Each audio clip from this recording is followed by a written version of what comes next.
I opened my mailbox and froze in disbelief. There was a strange unmarked envelope. Was it a joke?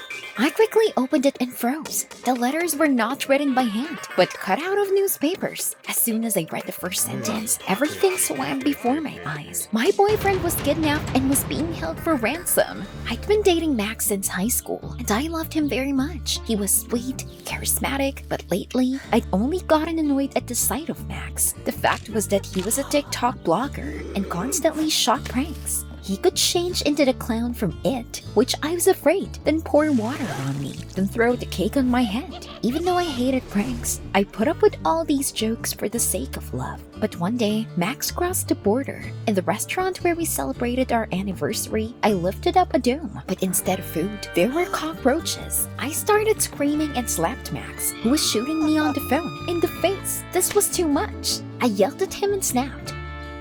One more prank and we're breaking up. Since then, Max had been so calm. He even rarely took out his phone, although he had never looked up from TikTok before. Max was as romantic as he had been in high school again. He listened to me, complimented me, everything seemed perfect. But one day, Max just disappeared. He didn't come home from work and his phone was unavailable. Strange.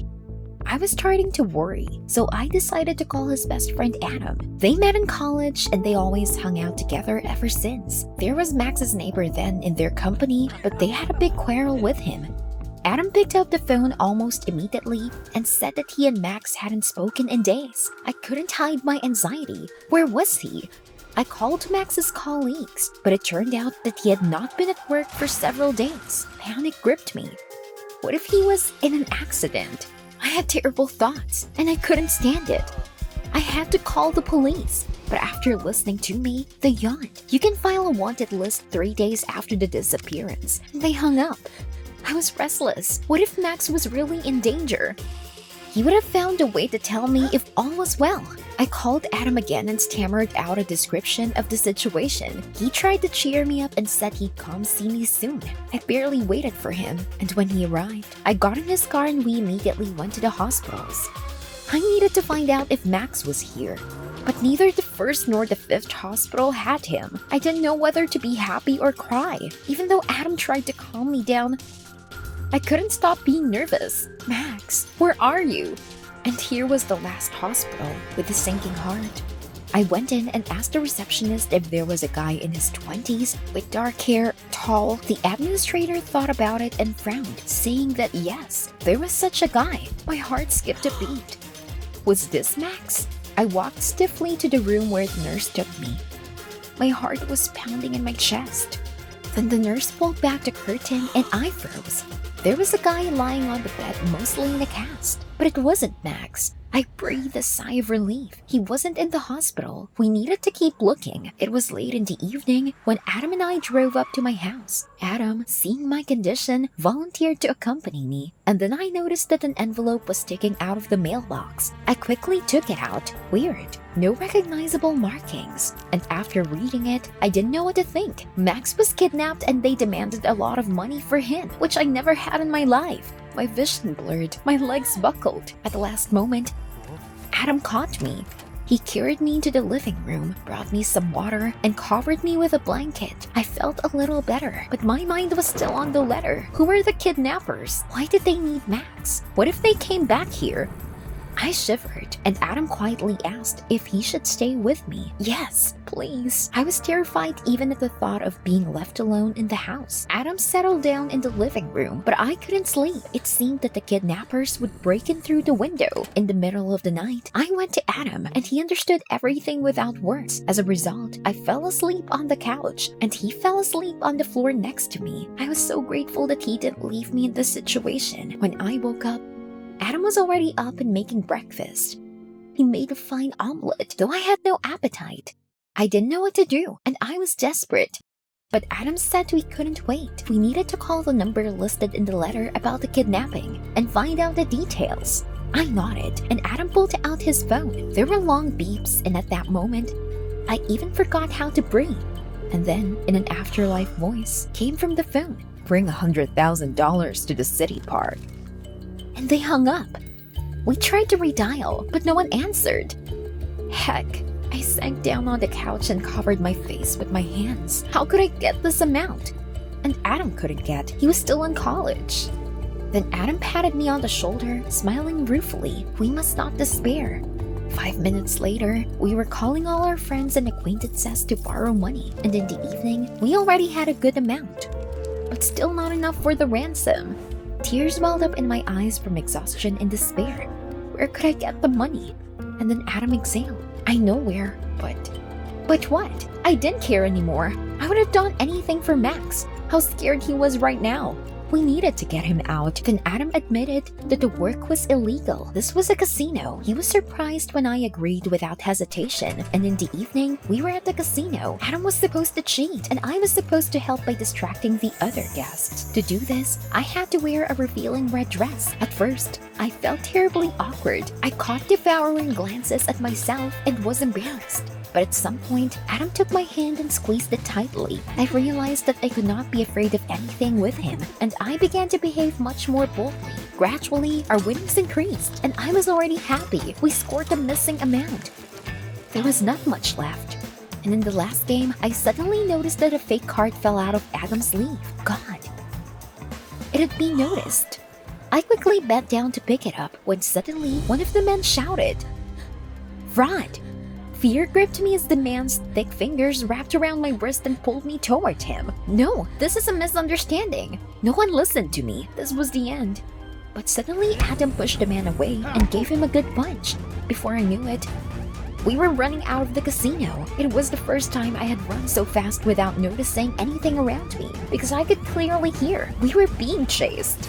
At one point, Adam pulled me by the trash cans, and we crouched down. My heart was pounding. My vision blurred. But damn, that was awesome. And most importantly, we now had the missing amount.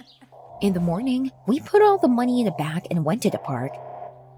But there were no kidnappers there. I was beginning to worry when my phone rang. A strange number. Frowning, I picked up the phone, and then a voice from the dead ordered us to wait. I frowned. The voice sounded vaguely familiar. Something similar already happened when Max pranked me on the phone. It was kind of weird, but before I knew it, a black car came around the corner and stopped right in front of us. Two big men ran out of there, and seeing me with a bag, one of them quickly threw me on his shoulder. It happened so fast that I didn't even have time to make a sound, and then Adam started after me. He hit the big guy who grabbed me. He staggered and let go of me, but the other one was coming at him from behind. Not again. Adam, behind you. At the last moment, he dodged and struck at the second giant. I thought the big boys were going to attack us again. They stood with their fists clenched, and I was already mentally saying goodbye to life. But then they just turned around, got in the car, and drove away. I looked around, confused. They took the bag. I sucked and buried my nose in Adam's chest. Was it all in vain? Poor Max. I was so worried about him. Adam stroked my hair and sighed. It's going to be okay. I was waiting all day for a message from the kidnappers, but it wasn't until the next morning that I received an entitled email. My mouth was dry with excitement. It was definitely them. I quickly went through the lines. They demanded another ransom. Oh my god! I scrolled down, and my stomach clenched with fear. There was bound, terrified Max on the photo. The sight of him literally tore my heart apart. I immediately dialed Adam and asked him to come over. I couldn't do this alone. While waiting for Adam, I looked at the photo for a long time because I missed Max so much. Then my eyes came across the wallpaper in the photo. I was thinking, and suddenly, oh my god. This was the room on campus that Max used to live in. Although I had only been there once, I remember very well how it looked. Wait, did this former neighbor kidnap Max? Oh my god, no wonder they had been in conflict before. Max kept saying that the kid didn't like him. I immediately grabbed the phone and dialed the police. He would pay for everything. Just then, Adam drove up. I walked resolutely to his car. We need to get back to the campus. On the way, I briefly explained the situation to Adam, and he was in shock. After all, Max's neighbor, in his opinion, was always so quiet, calm. Still water runs deep. We arrived at the campus at the same time as the police and quickly found the right room. In an instant, the cops broke down the door and burst in. My heart was pounding in my chest. I would finally see my Max. But as soon as I ran inside, I saw Max. He was perfectly healthy. He looked at the cops in surprise.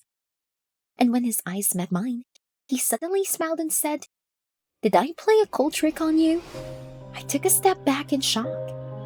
It turned out that there was no kidnapping. It was a fucking prank.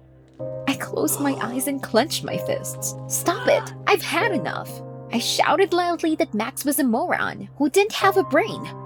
And it was all over between us. Max wanted to run after me, but the cops stopped him and arrested him. I soon learned that he had been assigned to community service. And Adam and I got even closer. A month later, he even asked me out. And of course, I agreed. Adam, unlike Max, really cared about me. I realized that if a person loves, they will listen to you and your feelings. Did you like the video? Subscribe and like it. Support the channel. Thank you. Dad and I haven't seen each other for a year while I was in college, and finally the holidays began. I was home. The door opened, but instead of my father, I saw my former classmate Bonnie. She used to take my money for lunches by force and tease me, a girl with a complex of the excellent pupil. I didn't understand what she was doing here. But Bonnie joyfully showed off the ring and added that she was my father's fiancé. What is this? A prank? Dad came out and said he was happy for my return. And then, like nothing happened, he went to the kitchen to warm up dinner. 3 years ago, Dad divorced my mom because of her addiction to gambling. It wasn't easy for me, but I was a strong spirit. I coped. She even played with me for money and was always angry when I was winning. My father barely recovered after my mom left. I then took over all the businesses around the house, supported him while he struggled with depression. We were very close during this time. I loved Dad a lot. I swore to myself I wouldn't follow in her footsteps. I was hoping Dad's new girlfriend would be good. But it was clearly not about Bonnie. In school, she only mocked everyone around. All evening, she did give me a word to insert, was chirping about something, and rubbing the diamond earrings that Dad gave her. Yeah, he probably spent a lot of money on them. It was nasty for me to look at her, and I went to wash the dishes, but my newly minted stepmother followed me. She suddenly decided to apologize for everything that was between us at school. And she also said she loved my dad for real. Yeah, of course, Dad was fascinated by her, and she embezzled money from him. I didn't believe one word of her. I needed to open Dad's eyes as soon as possible. I planned to spend all the holidays here, so I decided to follow Bonnie's every step. She would certainly give herself away. And on the second day, I noticed that Bonnie was constantly calling someone. And when I went into the room, she immediately stopped the call. "What are you hiding, Bonnie?" While she was in the shower, I made my way to look around her room. I saw some plays of paper on the shelf. There was a phone number and the name Carl. Was he her lover? I took a piece of paper to myself. It would be useful to expose Bonnie at the right moment. But most suspiciously, when my dad lingered at work late, Bonnie always left. I once asked her where she was going, but Bonnie answered calmly that to yoga. All dolled up in a tight dress to yoga. I called Dad and asked the address of the yoga center. I lied that I wanted to pick up Bonnie after class. Oddly enough, he was aware. Dad was very happy that I finally decided to make friends with my stepmother, and I immediately went to the address. Of course, Bonnie was not there because the yoga center was closed for repair. That's the end of your relationship, Bonnie. While I was away, Dad came home. I broke into the living room and already wanted to tell about the fact that Bonnie had a lover. But Dad was concerned about something. He looked coldly at me and said a large amount of money was missing from the house.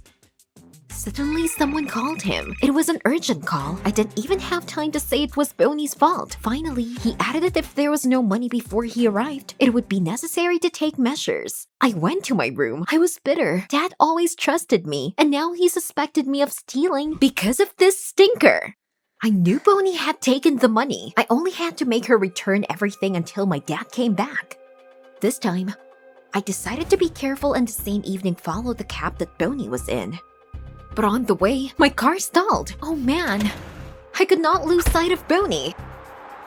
Then I jumped out in the middle of the road and stopped the first car. I begged the driver to catch up with the taxi, but he asked for a giant amount. It was all my money, hit or miss. I agreed, and we followed.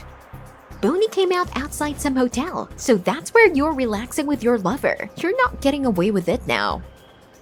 I got out of the car and quickly followed her to the hotel.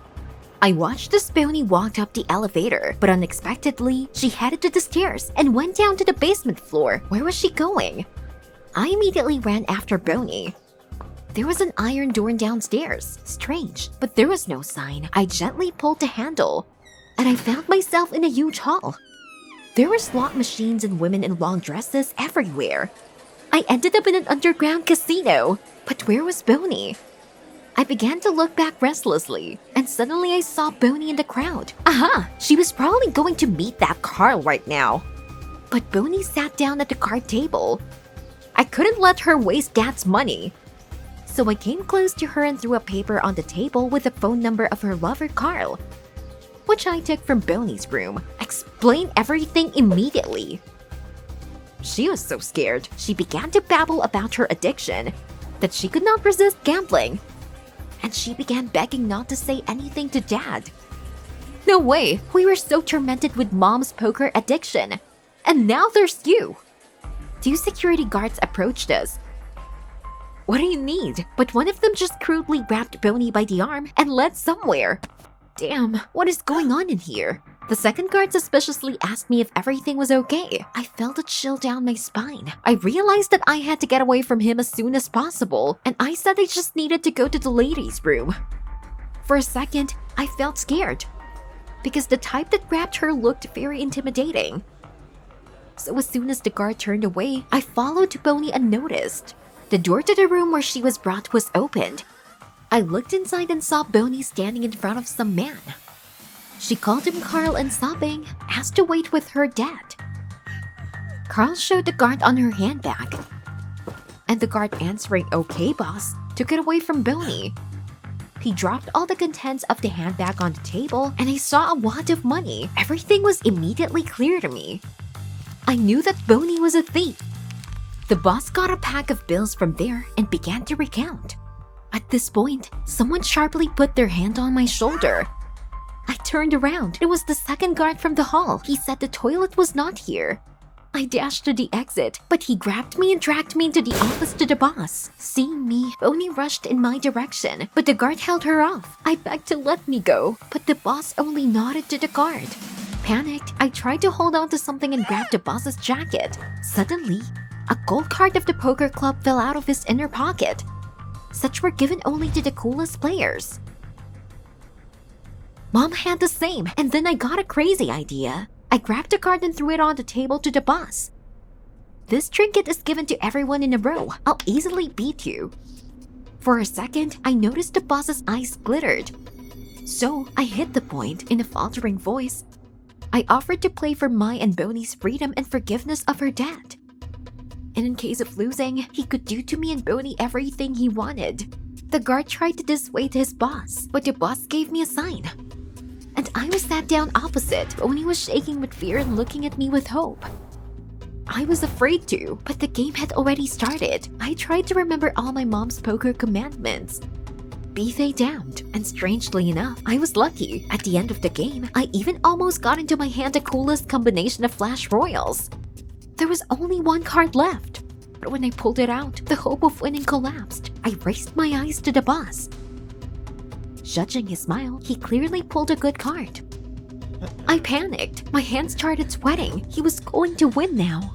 Things were bad. Suddenly, I felt someone's hand on my knee. It was Bonnie. I looked at her with surprise. She winked at me. I looked carefully and found a Dubé ace on my knee. We were saved. I proudly laid out a royal flush, and the boss, seeing this, hatefully threw the cards on the floor. Bonnie, we're free. But the boss bared his teeth. Not so fast. Hey, we got a bet, but the guards already surrounded us. I pulled away and ran up to the switch. Turning off the light, I grabbed Bonnie and immediately popped out of the office. We ran to the exit, pushing people and hitting slot machines. We were almost at the exit, and then I heard someone scream. I turned around and saw the boss grab Bonnie. She couldn't run. Damn, I was so close to the exit, but still couldn't leave her in his clutches. Then I pushed the boss away from Bonnie with all my strength and tightly grasped her hand, dragging her to the exit. People looked scared at us, but we didn't care. We ran out into the street and the guards kept chasing us. We rushed away as fast as we could. Only a couple of blocks later, they fell behind and we stopped to rest. I blurted out that if it weren't for the light, anything could have happened. To which Bonnie enthusiastically said it was her best game. And then she got cards out of her sleeve. Bonnie said she always tried to swindle, but it never worked. And you're good. But then I remembered that we got mixed up in it because of her. Forgive me, she said. Bonnie said she had gambling problems in school. Her parents were alcoholics, and she could only feed herself by playing poker and taking money away from other children. Suddenly, Bonnie extended me Dad's money. It turned out she managed to grab them from Carl's table, and she added that she would no longer interfere with my dad and me. He hardly needed a wife like that. After that phrase, Bonnie turned around and walked away. Bonnie finally left us alone.